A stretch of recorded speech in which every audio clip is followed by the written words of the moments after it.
Let's learn some daily use sentences. আমি চাই না তুমি সেখানে যাও। I don't want you to go there. আমি চাই না তুমি এখানে এসো।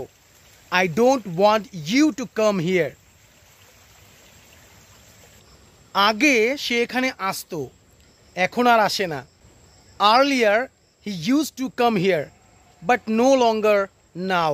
শুধুমাত্র ভাবলেই কিছু হয় না। Nothing happens by thinking only. শুধুমাত্র চিৎকার করলেই কিছু হয় না। Nothing happens by shouting only. তুমি আজ পর্যন্ত আমাকে হেল্প করোনি। You haven't helped me till date or till now. আমি আজ পর্যন্ত সেখানে যাইনি। I haven't gone there till date. তুমি কেন এখনো তোমার হোমওয়ার্ক করোনি? Why haven't you done your homework yet?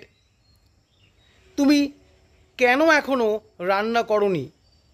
Why haven't you cooked yet? কেন তুমি তোমার নোটবুক এখনো জমা করোনি? Why haven't you submitted your notebook yet?